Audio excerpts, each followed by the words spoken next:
do you happen to have a match?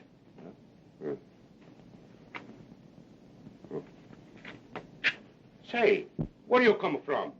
This building is closed. Thank you. We'll have you the correct time. It is just 9 o'clock. Oh, thanks very much. Still, I don't understand.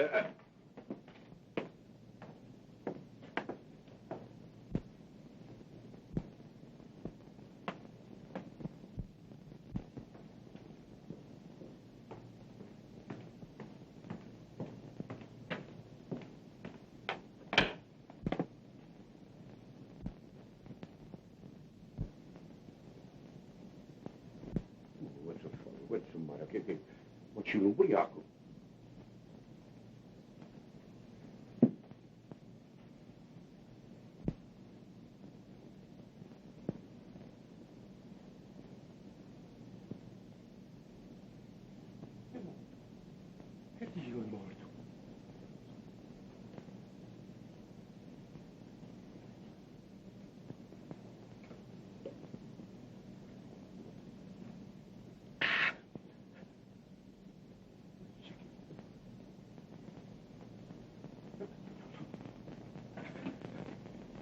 Police! Police!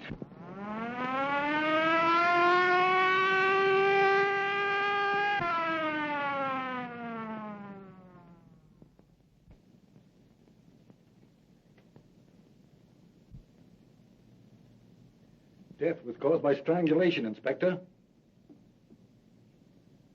The murderer had powerful hands, and he knew what he was doing. How long has he been dead? I should say about an hour. What's your name? Luigi Bacigalupa. All right, Louis. What do you know about this? Me? I don't know nothing. I only know what I say over the phone. Well, let's have your story. Well, I knew something terrible was going to happen tonight. So you knew something, huh? Oh, Mike, what's the excitement? Why, there's been a... Oh, yeah. I see.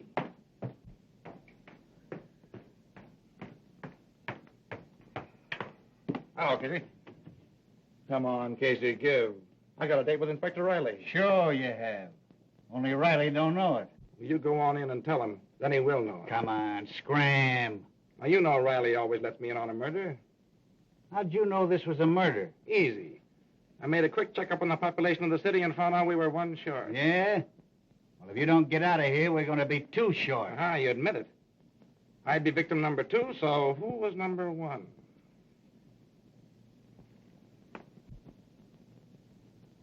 Garfield. Garfield. Where did I read something about him today? Now listen here. I remember. The Garfield Investment Company was petitioned into bankruptcy this morning. Another stockbroker got in the way of all flesh. Another stockbroker? Say, Casey, run in and tell Riley I gotta see him. I got a clue. But Come on now, Casey, come on. I'm sorry, sir, but that Burton guy from the Chronicle is outside. You mean inside? Now listen. All right, Casey. All right, boy. What are you doing here, Burton? Well, you know I always tag along with you on all your unsolved murders. I just thought I'd come along to see that you didn't break the record. Is that so? Well, don't break anything on this story till I tell you to, or there'll be trouble. Ah, you know me. All right, Casey.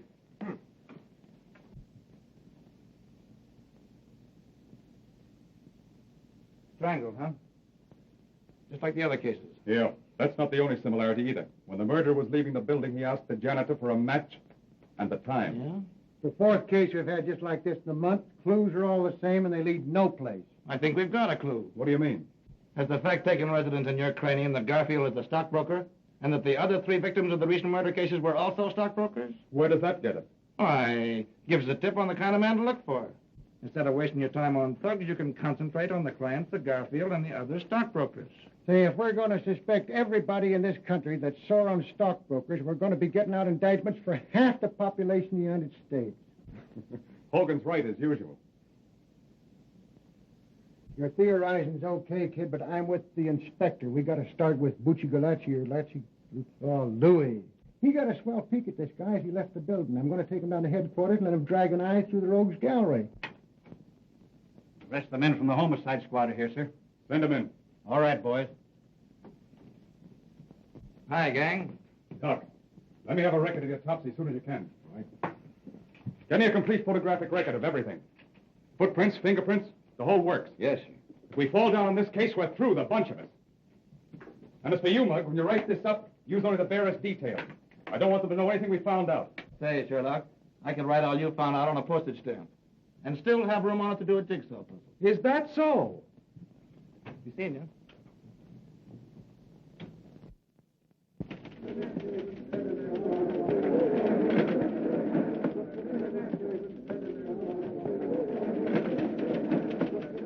And that the opening of the opera season was a brilliant success is shown by the number of socially and financially prominent people who attended.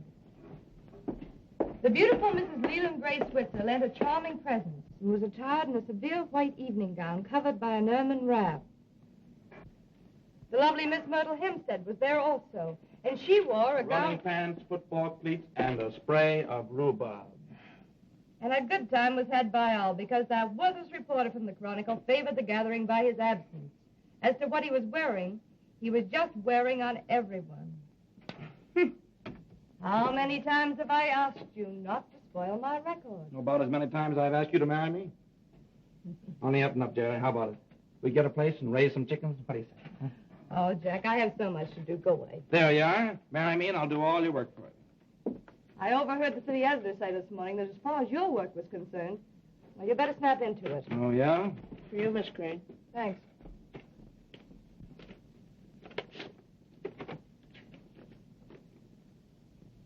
Love letter, huh? No, it's from Mother. Same old thing. Doctors, bills. I just can't seem to get anywhere. You're carrying too much of a load, kid. Why don't you let me help you? No, Jack. I couldn't do that. But if we got married, I'd have the right The to. right to let me saddle you with all my burdens. Is that it? Say, nothing connected with you could be a burden. You know I'm crazy about you. You've got enough on your shoulders looking after yourself, Jack. What's the matter? Don't you think I'm going to get any place? Not unless you settle down to some sort of serious work. You know, you can write a story with more punch and drama than anybody else in the game. Yet all you do is waste your time on sensationalism. Murders, kidnappers, frame-up, scandal. Well, these guys like Winchell don't do so bad.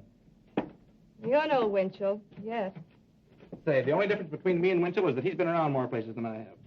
But I'm catching up on him fast. Mm-hmm. Yeah. What do you think of the swell little murder we had last night, huh? Now, there you are. You would think that a murder were a show or something. Well, this one's going to be a show. It'll rock the town before it's through. Well, well, Philo Vance himself, in person. Good morning, Miss Crane. Good morning, Hogan. A little bit out of my precinct this morning, but I feel awful good just having solved the Garfield murder. You solved it. Why, you credit-snatching flatfoot. You know it was my idea to have the janitor look through the pictures in the morgue room. Say, if I hadn't agreed to Betsy, Louis coming down to the Chronicle, what good would your hunch have been? You mean they've caught Garfield's murderer? Yeah, got him in jail now. Congratulations, Mr. Hogan. That was pretty quick work, wasn't it? But listen to me, they had that guy in the Who's Go 6 hours sooner. Say, what's the matter with you? I come down here to tip you off to a scoop and you treat me like a relative or something. All right, how much is it going to cost me? That is outside my car and my next year's salary. No, I just wanted to see if you got the name right. Terrence Aloysius Hogan. All right, Hogan. You're not a bad guy. I guess you deserve a break. Yeah, spell that middle name right. It's Aloysius, Aloysius. Sure. How could I miss it? Aloysius. On the way down, I picked up a picture. Thought you might need it. Oh, yeah, I forgot about that. I could have got one from the morgue room, but probably there's a later picture. Yeah, that's a later one. It's, Say, what is this? I thought you were going to give me a picture of the murderer. Why, if we print this, they'll prosecute us for libel in the human race. Why don't you let Miss Crane run it in the society column? Be sensational. Hey, listen. When Riley hears about this, you won't get within 10 miles of the next murder. All this guy does is run around solving crimes and taking the credit away from the police.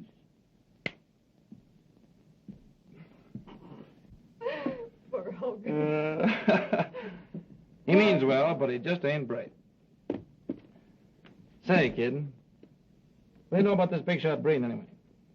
You mean Jerome Breen? Yeah, that's the baby. He's been giving the socialites an awful play lately. It's more in your line than mine. Well, I haven't got time to look him up in the files just now. Let me see. He came to town about 2 years ago. Mm-hmm. Bought the Tucker estate. Yeah. Everybody likes him. He's given thousands of dollars to charity and all that sort of thing. Boy, what a yarn for the front page this'll make. What's Breen been doing to get himself on the front page? Oh, he's the guy that killed Garfield and a few others, probably. Why, Jack, that's ridiculous. Jerome Breen isn't the sort of man who would murder anyone. No? Well, Louis, the janitor, possibly identified him as the man who was prowling around the building the night Garfield was strangled. Have you seen Mr. Breen? What does he say? Sure, I was with the squad when they picked him up. Naturally denies it, they always do. Jack, I think it's terrible to arrest a prominent man like Mr. Breen on so little evidence. Yeah? Well, we're going to have a whole lot more evidence before we get through. Now I see it. Just because you and the police department have a lot of unsolved murders on your hands, you're going to pin it on a man who's done more for this city than all the police and the newspapers put together. Say, why are you so hot for this fellow Breen, anyway? Because I know all the good he's done. His donations to charity, orphanages, hospitals. Yeah, that's a new gag nowadays. Charity covers a multitude of murders. It says here the man the janitor identified spoke to him, right? Right. Well, perhaps you're forgetting the fact that Jerome Breen is both deaf and dumb. No, I know all about that. I interviewed him once. I had a hunch that he could do something with those hands besides talk with them. Jack, can't you see how your work is warping your mind? Why, all you're becoming is a trafficker in ruined reputations. Yep, me and Simon McGree. You see?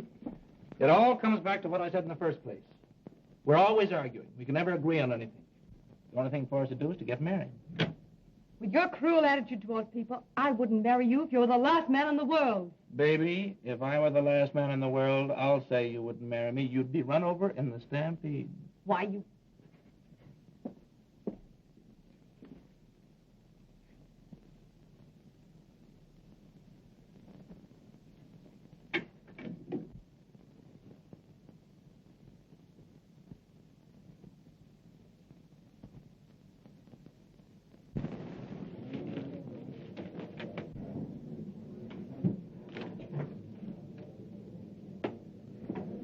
Evidently, the prosecuting attorney is considerably worried.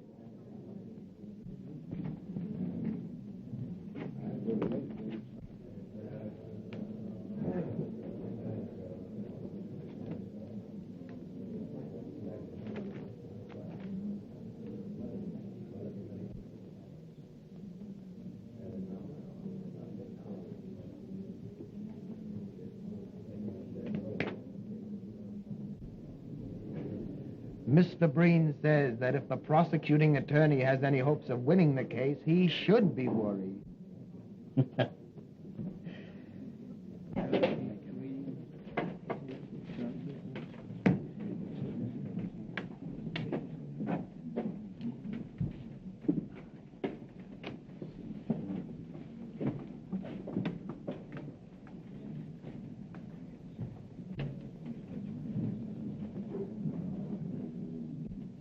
Jerry, look, if that guy can't hear what people are saying to him, I'll eat my hat.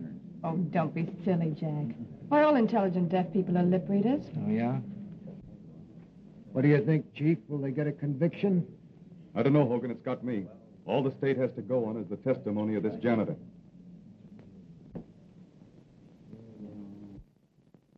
And every woman in town believes he's innocent. Well, I was talking to the president of the Ladies' Auxiliary, and even she said that this trial was nothing more than persecution. Well, I don't blame them. They've been reading those soft soap articles of yours about poor Mr. Breen. But what about your stories? Calling him the Sphinx and everything. Well, I... Hey, the Supreme Court of New York now in session. The Honorable George Warren, Judge, presiding. Proceed. Continue. And when I found the body, I call for the police. If you were to see this man again, would you recognize him? Sure. I have seen him again. You have? Where? Right in this place. Order. Will you point him out to us, Luigi? Sure. That's him, down there.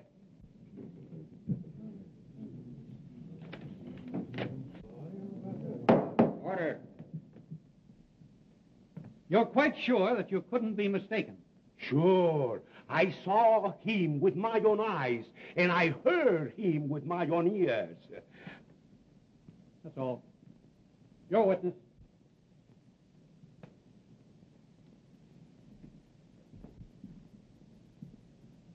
Mr. Bacigalupi, have you ever had hallucinations?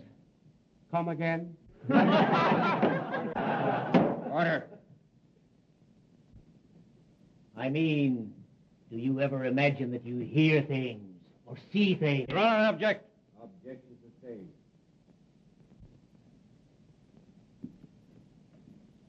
Mr. Bacigalupi, you are positive that you heard Mr. Breen speak to you? Yes, sir.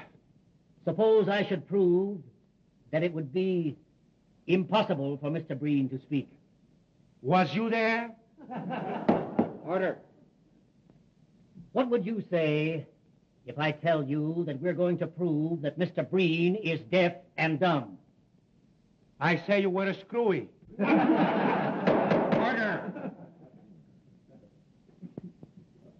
You take a drink now and then, don't you? Sure. I have the cold almost all of the time. It was cold the night of the murder, as I recall. Maybe you took a few drinks of whiskey to warm you up. No, sir. No. Think now. That was 6 weeks ago. How can you be so sure? You mean I am sure that it wasn't a whiskey? Yes. I never took a drink of whiskey in all my life. What? It was a gin. Order. That'll be all. Yes. Your witness, Mr. Prosecutor. Is that all with this witness? No more questions? You are excused. Huh? Thank you very much. Mr. Breen, can you tell us where you were on the night of the murder? Mr. Breen says that he was at home, in bed. Now, Mr. Breen, can you tell us of anybody who saw you at home on the evening in question?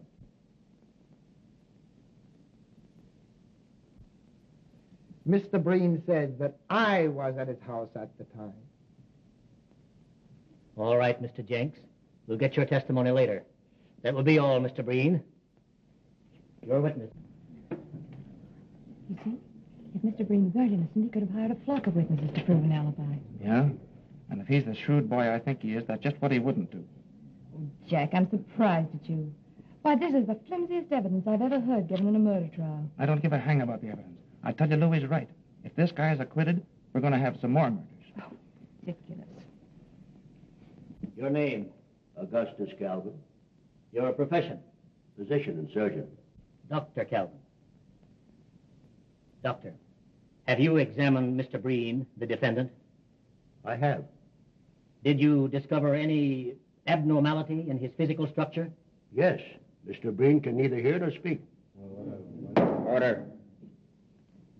Just what, specifically, is the cause of his misfortune? Mr. Breen has paralysis of the vocal cords and the oral nerves. Well, just how long, in your opinion, has this condition existed? It was congenital. He was born with it. Order. Thank you. That'll be all. Your witness. The court, please. I move a recess until positions appointed by the court have had an opportunity of examining the defendant. Motion granted. Court adjourned until 10 o'clock tomorrow morning.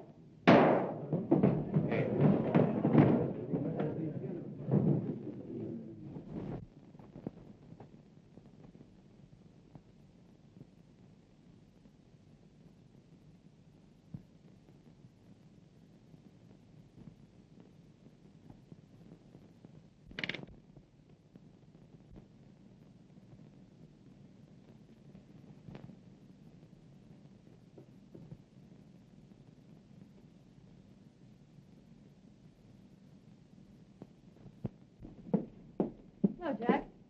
No. I'll bet you're enjoying that more than any story you ever wrote.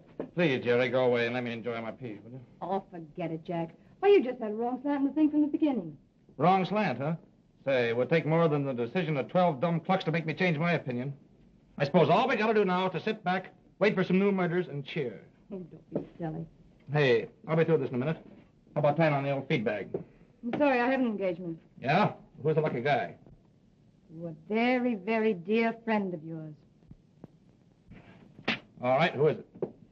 Mr. Jerome Breen. Jerome Breen. Mm-hmm. Mr. Breen dropped me a note thanking me for my kindness in the articles I wrote about him during the trial. Invited me to his home. Jerry, you're not really going up that fellow's house. Why, of course I am. I talked to the boss about it, and he's going to pay me extra money for a series of articles on Breen. Listen, baby, honey, listen. I know there's something screwy about that guy. Why, the idea of you being alone with him would drive me crazy. Oh, Jack, pull yourself together. Why, everyone you see lately is a boogeyman. This criminal court assignment of yours must be getting on your nerves. Jerry, if you go up to that man's house, I'll... Oh, that'll be swell. Only don't make it a habit.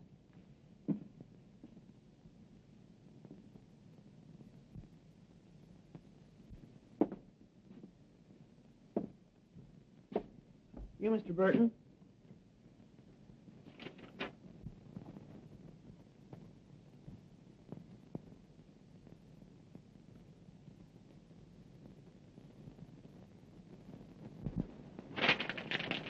All right, son. Say, Mr. Burton, there's a question I've been wanting to ask you for a long time. Go ahead, shoot. I know all the answers except the right one. Well, you see, I sort of been wanting to become a great reporter, and I'd like to know how to begin.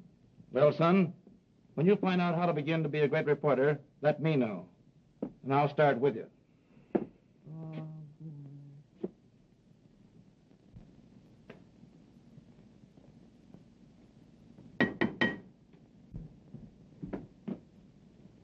How do you do?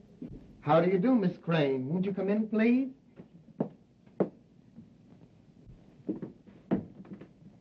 If you please.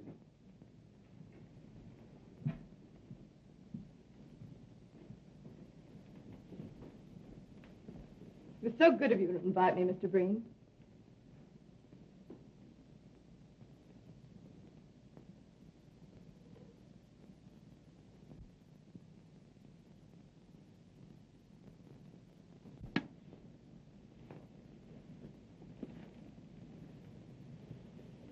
It's a lovely house you have here.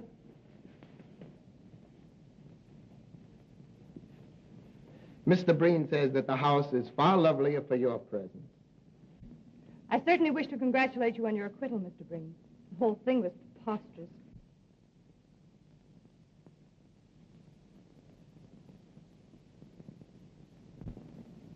Mr. Breen says that your articles in the Chronicle were more effective than anything else in showing how preposterous the accusation really was.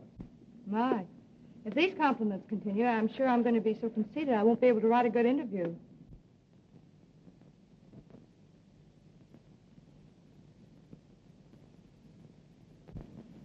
Well, why write one then? And Mr. Breen is afraid that an interview with him will have one boring necessity.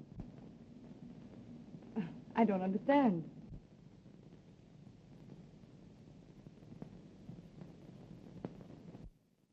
You will be compelled to talk about him when he feels it would be much more interesting to talk about you. You know, Mr. Breen, an interview always begins in the same way. Where were you born? Mr. Breen has jotted down some of the facts of his life that might be of interest to your public.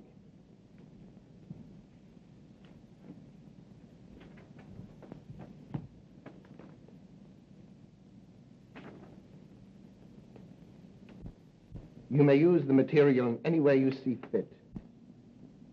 Why, this is splendid. It'll be a very good beginning for the series of articles I have in mind. Mr. Breen says, and now you have no alternative except to talk about yourself.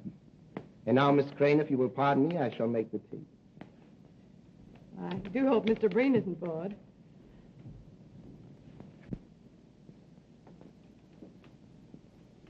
Hey, Tony, Yes, Lloyd. fill him up again. This, 3 points and 2 fifths. Pretty good, eh? Okay, Lloyd.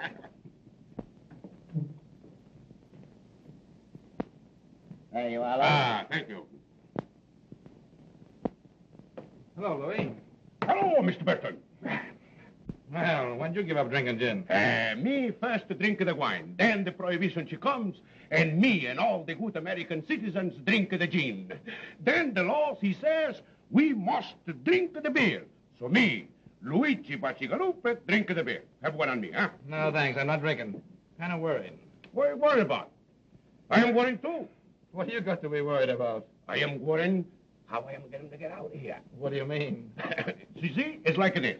I eat the pretzels, then I get thirsty. I drink a glass of the beer, and when the glass of the beer goes down, I get hungry again, then I eat the pretzels, and I wonder, worry, what is going to be the end. Yeah, that's tough, all right. Hey, listen, Louis. Yeah. Are you dead sure it was Breen you were talking to the night of the Garfield murder? That's what I say in court, isn't it? Ah, I know, old man, but nobody seems to believe you.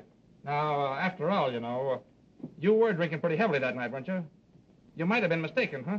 Say, Luigi Bacigalupe only make one mistake in his life, and I married her. All right, now cut out the Second Avenue comedy stuff, will you, and listen to me. Maybe you did have one drink too many, huh?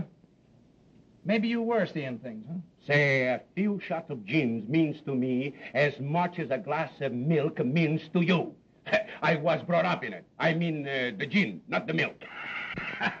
But man alive, how could it have been Breen you were talking to if he couldn't talk? Say, this is the last time I'm going to speak to you about this. I know what is what, and I know what is what not. If I have to decide, and what judges and lawyers and the like, and what I see with my own eyes, I stick to what I see with my own eyes. Say, that guy Breen is a bad egg. And anybody that gets mixed up with him is going to be in trouble sooner or later. Maybe sooner.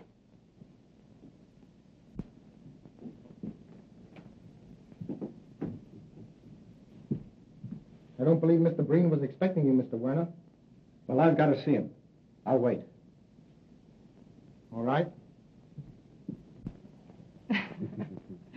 But you must meet Mother sometime, Mr. Breen. I know you'd like her.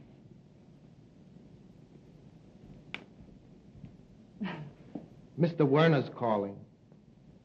Oh, I had no idea it was so late. I simply must be going.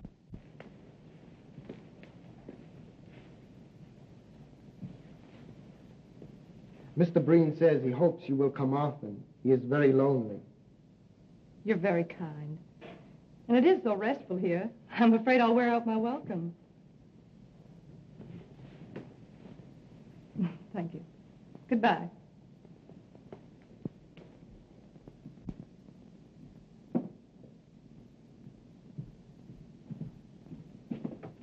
Good afternoon, Miss Crane. Goodbye. I think Mr. Breen will see you now. You bet he'll see me. If he knows what's good for him.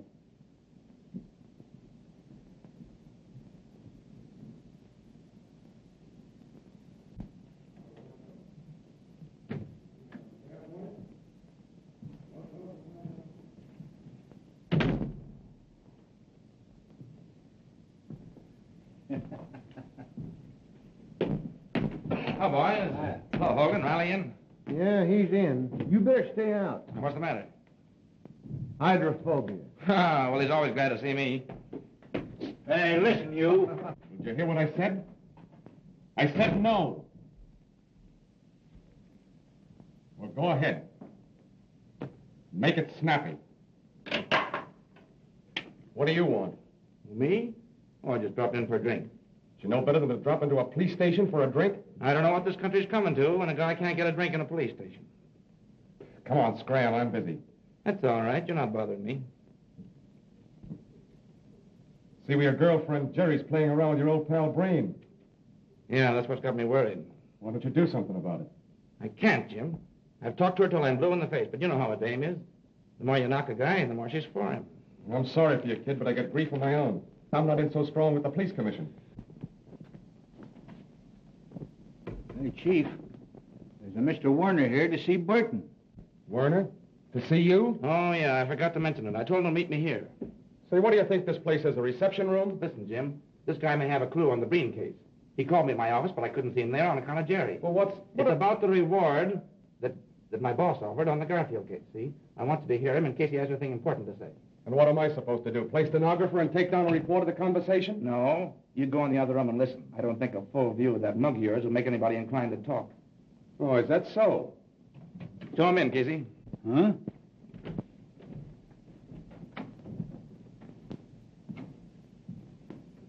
Hello, Mr. Warner. All right. Have a seat.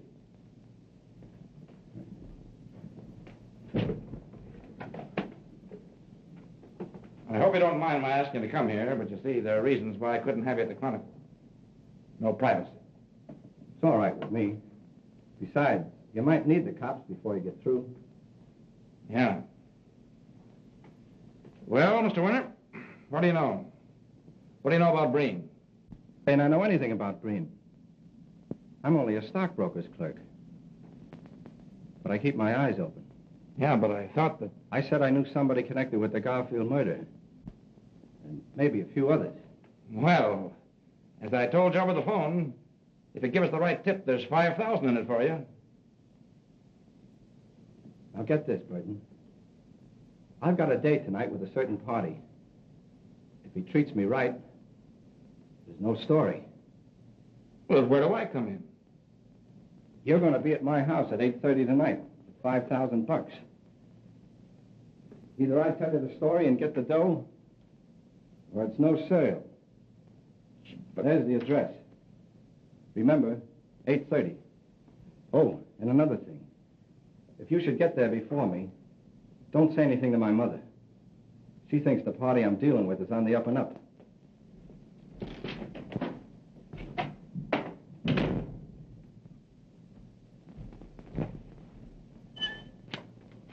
Well? We'll be there tonight at 8:30.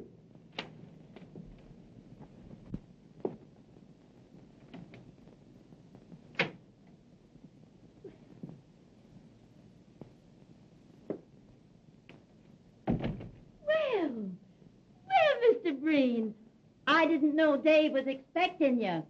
I think he's taking a nap. I'll go call him.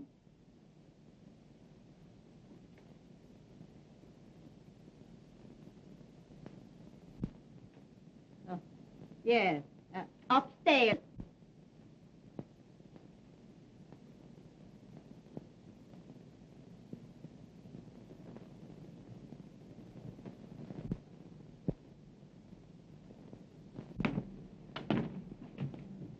Well, I hope this isn't another wild goose chase. Well, anyway, it won't be a total loss. A good speakeasy in the same block. Find the wisecracks.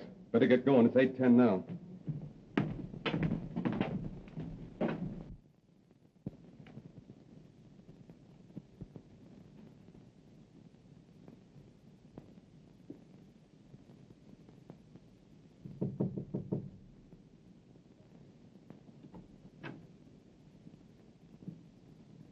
Mrs. Werner, do you happen to have the correct time?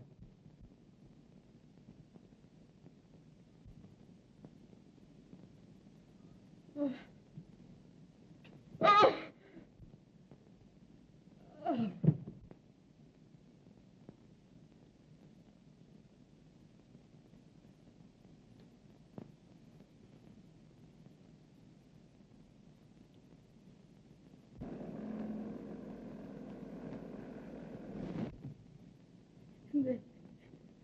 Then Breen, when he asked me the time, I couldn't remember anything else.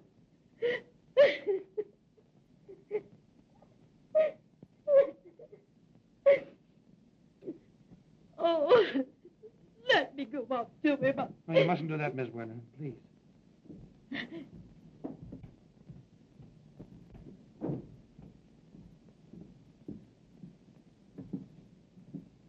Well? Same as the others. He's dead. I knew it. I knew it! Oh. Oh.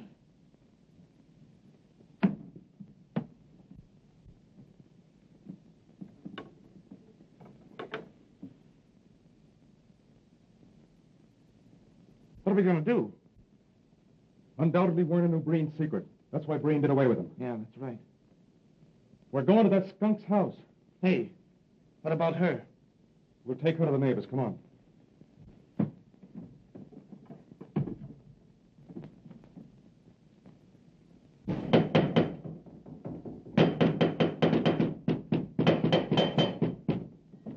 Breen. Why, he... Come on, Riley.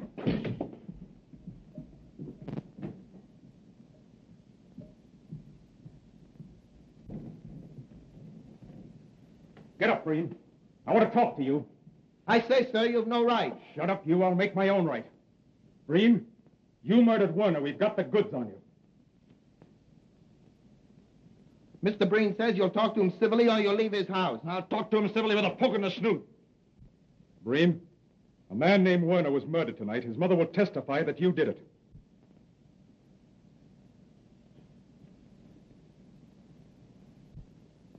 Mr. Breen says, why don't you arrest them again and make yourselves the laughing stocks you were in the Garfield case? Why, you... If you're innocent, how do you explain the people who will identify you as the man on the scene of the crime?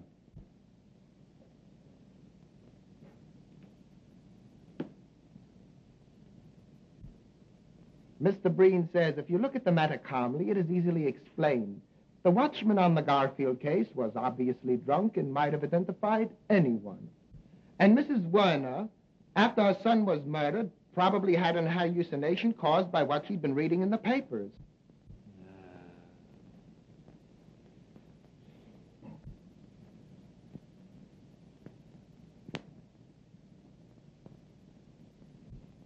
Mr. Breen is very sorry to hear of young Werner's death.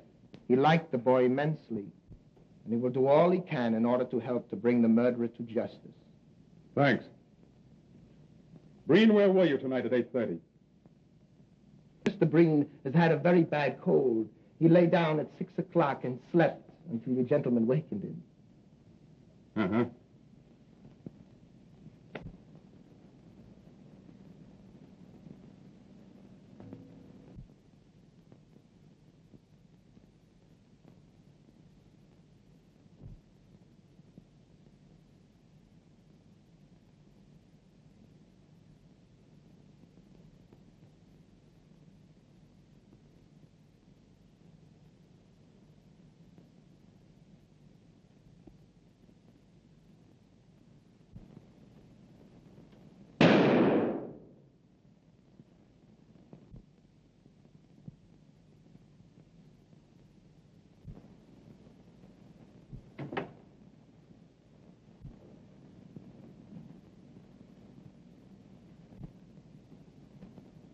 Say, why should Breen have a piano if he can't hear music?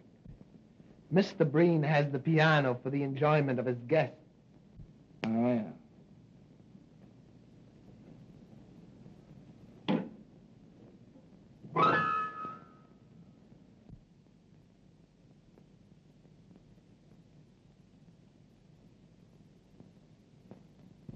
Come on, Jack. There's nothing else for us to do here. Good night, Mr. Breen. I'm sorry we disturbed you.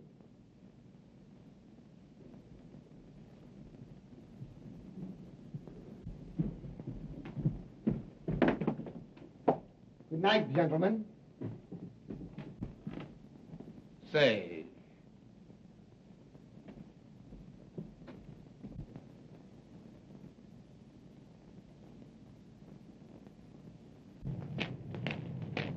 what do you make of it, Jim? I'd like to know how he could hear that piano when I couldn't get a tumble out of him firing off a gun. What makes you think he could hear me at the piano? I was watching him. He heard you all right. Where does that get us? It gives me an idea. I'm going to sleep on it, and if I feel the same way in the morning, I'm going to bring the squad over here for a showdown. Yeah, but Chief. See me at my office at 9 o'clock in the morning. Well, listen, can't you give me a tip of some kind? Don't want to discuss it. That's all I've got to say. Well, now, listen, you know, I've been...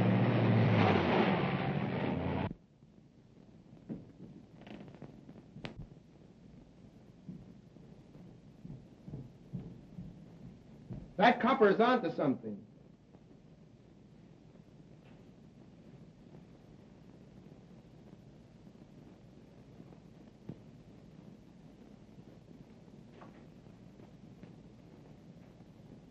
I also found out that reporter guy is sweet on the crane dame. If you don't look out, you're going to spoil a swell racket just on account of a skirt.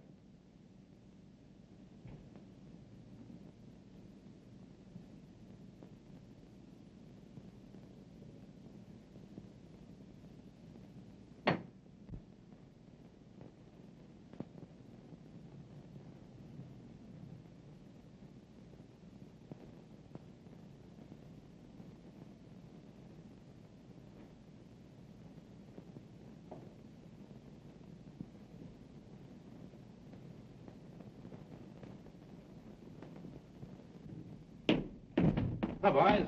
Hi, Casey. Hey, wait a minute. Who do you want to see? O'Reilly. I got a date with him this morning. Well, you won't see him. Yeah, who says so? I say so. He's dead. Riley. Dead? Yeah. The chief was found murdered early this morning. But where? How? You'll have to ask Hogan. He's been put in charge of the precinct. I should have known it. Riley was on the Breen. He had to get him.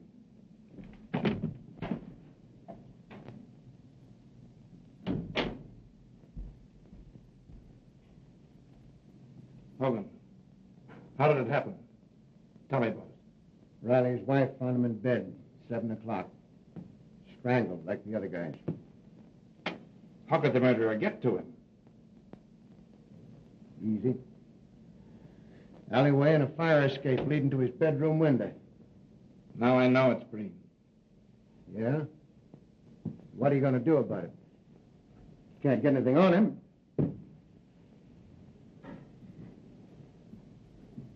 What a swell break I get. For 15 years, I've laid for this inspectorship, and now they hand it to me with 5 unsolved murders staring me in the face. What's the police commission got to say? They give me 2 weeks to find the murderer of Riley, or I'm canned.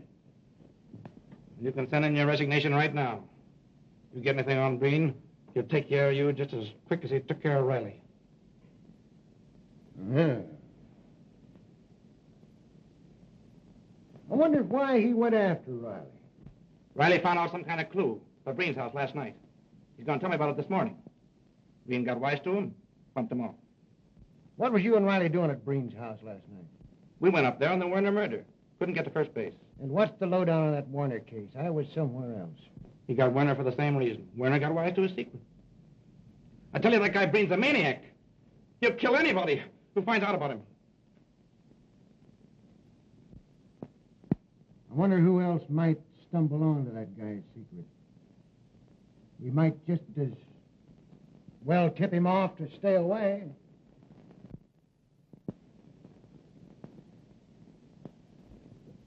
Jerry Crane. What about her? I mean, she's been seeing Breen all the time. She might stumble onto his secret. I thought she was your girl. She used to be until this guy started working on her, hypnotizing her. I gotta do something. Say, wait a minute. Let me talk to her. I got away with these dames. Yeah, all right. Say, give me the Chronicle right quick. Yes, we know, but don't you realize the danger you're in? I'm sorry, Mr. Hogan, but I can't see it that way. Why, I know Mr. Breen better than any of you. He couldn't possibly be guilty of the things you're talking about. But, Jerry, dear, don't you understand? We've been working on this thing. We can see things you can't. Jack, you should know better. When people go snooping around with wild ideas in their mind, the first thing you know, they begin to believe them. As a matter of fact, you're asking me to believe the rottenest things about one of the finest men I've ever met. We're not asking you to believe a thing. All we want you to do is to stop associating with Breen. What do you mean, associating with Breen? Well, everybody's been talking about it. It's even been in the newspapers. All these visits you've been making to his house. Which only means that the gossipers and columnists in the other papers are following in the footsteps of Mr. Burton of the Chronicle. You're very foolish. Risking your life for a woman's whim. Why, this is no whim, and Jack knows it very well. I'm writing a series of articles on Mr. Breen. I'm being well paid, and I need the money badly. All right, then, chuck your articles. I'll give you what you need. We've been through all that, Jack. How many more articles have you got to write? You've written a dozen now for a guy who doesn't even write a short obituary. Well, that's really my business. Supposing I make it my business.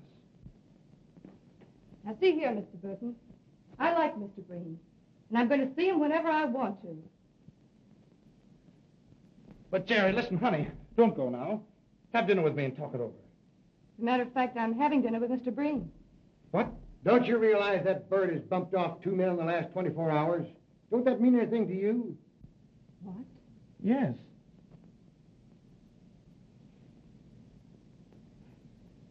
No more than it would to Jack or any other reporter covering an assignment. Even if it were true. But, Jerry...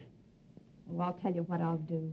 If it'll make you feel any better, I'll ask Mr. Breen not to murder me. But, Jerry, listen, supposing you should stumble onto his secret. I won't, my dear. I'll pick my steps.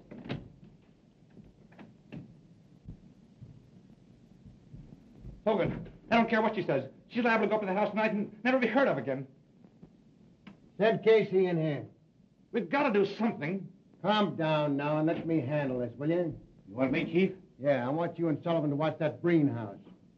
Jerry Crane's going over there tonight. If anything suspicious happens, telephone me here. Oh, thanks, Hogan. You're a pal. I'll go along with the boy and help him cover the house. Yeah, and I'm going to get into a jam over this. It's against the commissioner's order to have anybody watching us suspected of a felony. Felony? Say, what do you think this is, a picnic? I don't like dames. I never did like dames. I'm going to get canned for protecting one when I ought to be giving her a good swift kick in the slacks. You're right, Chief.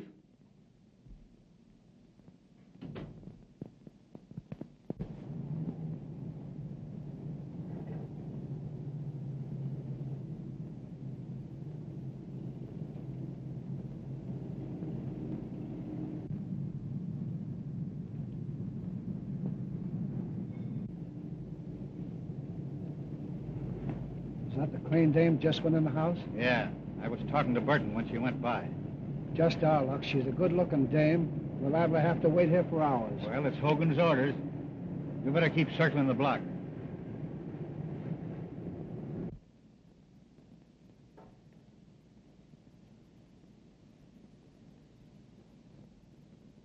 But I'm finishing the articles, Mr. Breen. I really don't think I should impose on you anymore.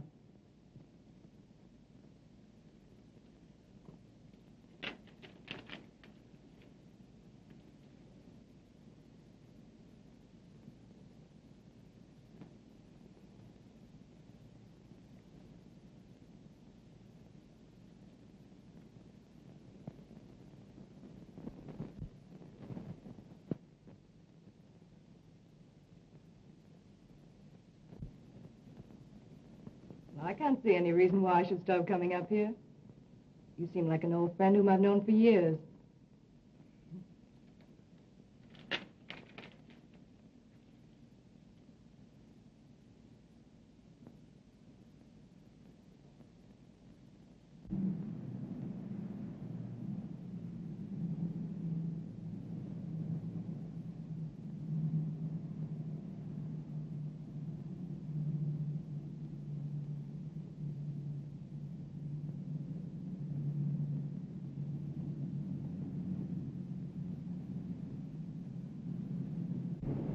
Got a cigarette, Casey?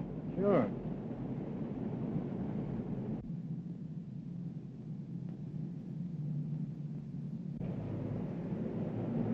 Better walk on. I got a hunch that guy spotted us. Well, so long. So long.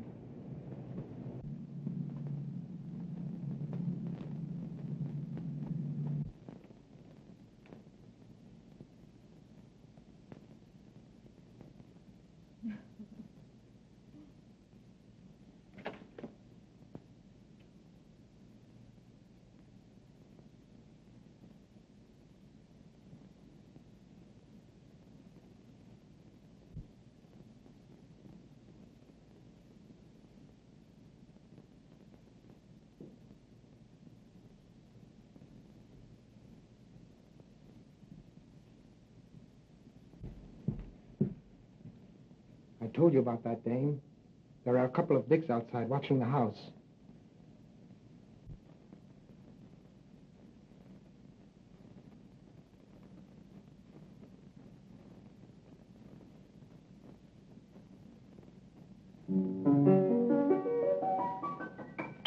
I told you.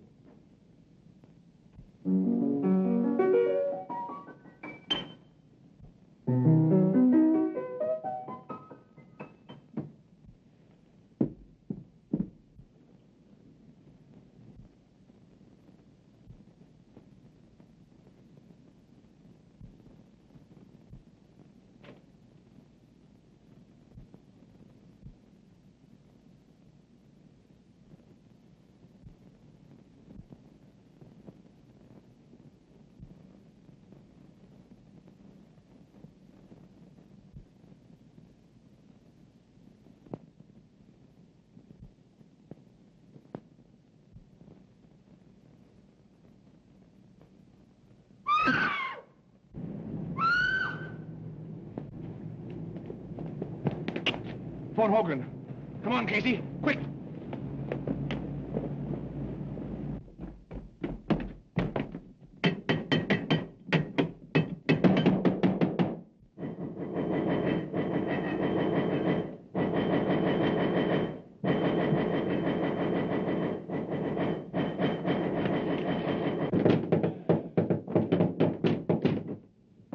A gentleman. Get in there.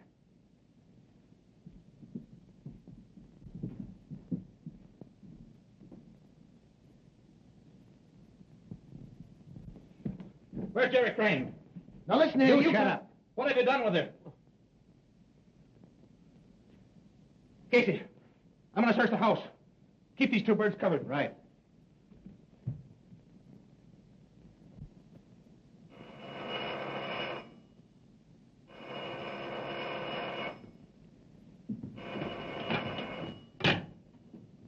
Hello?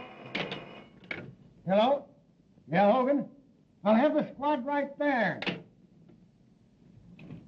Get on the way, boys. Get on your toes. We're leaving. We're on our way.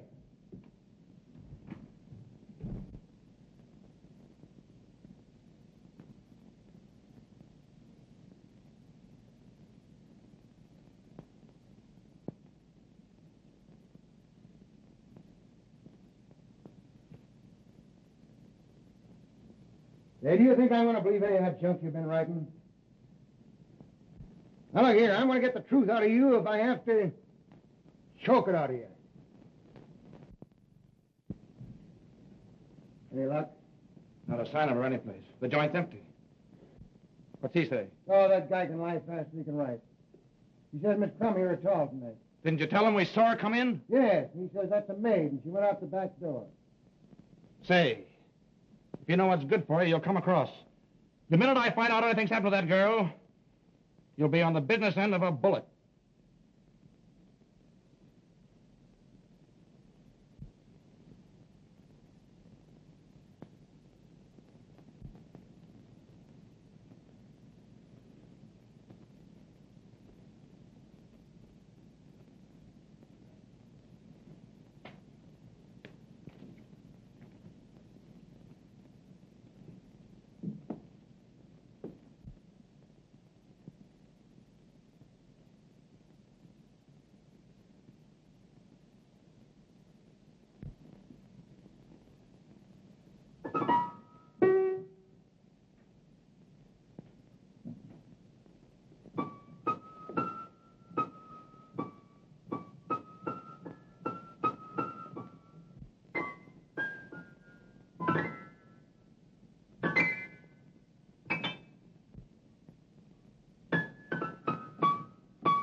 Hey, can that racket. You just ain't got no ear for music. Besides, I think a lot better when I play. Yeah? Say, I got a hunch I've got the secret of this mystery right at my fingertips. I tell you, Jerry's right here in this house. Yeah, that's right.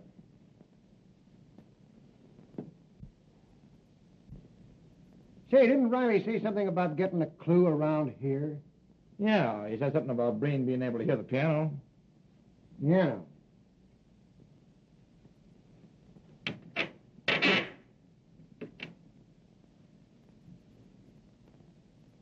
Well, I don't know what kind of a clue he'd get out of that. Yeah. Whoopsie.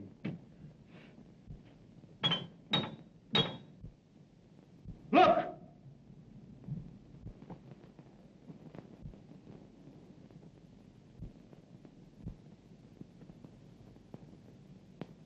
Get that guy!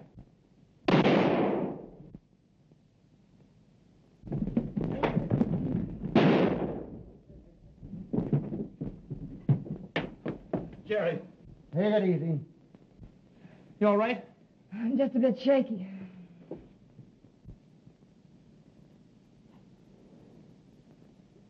Yeah, you take it easy there, boy. Oh, I told you not to trust this fellow, didn't I? Thought you said she wasn't here. The other guy's dead, Chief. Yeah? Watch him.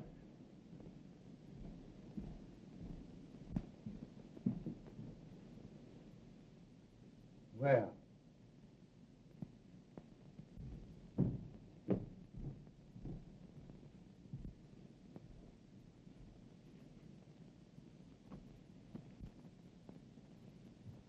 They're just like as two peas in a pod.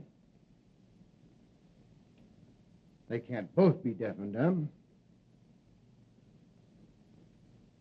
I wonder which one of them we plugged. Hey, can you talk or can't you? Now, I'm going to tell you right now, I won't believe a word you say. All right, gentlemen. I'm ready to talk. It's my duty to tell you that anything you might say will be used against you. Nothing will ever be used against me. No? Well, begin, and don't talk so much. Well, we're waiting. The mystery of the Sphinx, as you gentlemen of the press have done me the honor of calling me, should now be really quite obvious. Whenever I found it necessary to remove an obstacle, it was quite simple to establish a perfect alibi. My twin brother temporarily assumed my identity, and he being a real deaf mute, well, of course, would naturally discredit any witnesses who might testify that he had spoken to them. How successfully my little scheme worked could be attested to by the police departments of other cities beside your own. My only oversight was my inability to foresee an inspector with a talent for the piano.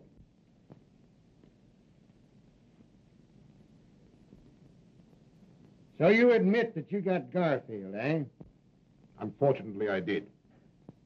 I formed a stock pool with 4 other brokers with Garfield. They didn't like the way I did business and threatened to go to the district attorney. Well, I had to protect myself. Why, of course. And Werner and Riley, what about them? Werner was a skunk. He tried to double-cross me. Riley got suspicious about the piano. And Jenks, was he in on this? Where is that guy? Jenks is miles away by now. Suppose you ask him. You won't talk, eh? Well, suppose we get going before you get a chance to get miles away. Snap 'em on him.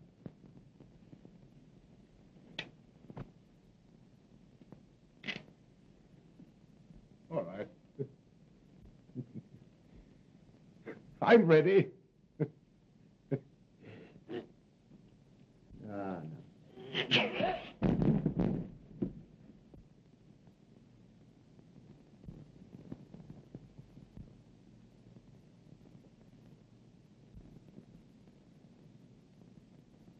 He's dead.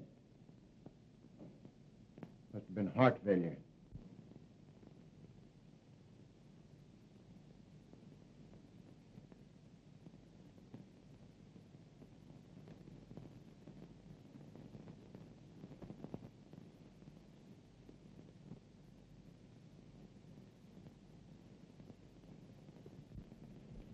There you are.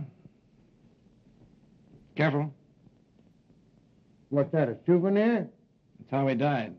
Poison. What are you trying to do, kid me? It's a medieval poison ring. If you press it right, the plunger comes out and pricks the finger. Oh. You know, I suspected something like that all the time. Yeah. Sullivan, take care of that, will you? And, Jack, I guess I've been pretty stupid. Well, I'll let it go this time, but from now on, I'm wearing the brains in this family. This family? Well, aren't you working a little fast? You bet I am. We're getting married. I'm going to raise chickens. You're going to raise... How about it, Mama? All right, boys, I'll see you pretty quick. You take care of her. Oh, excuse me. All right, all right. Well, Inspector, I guess you'll keep your job after all, huh? Yeah. I'll keep the job. And you all laughed when I sit down at the piano.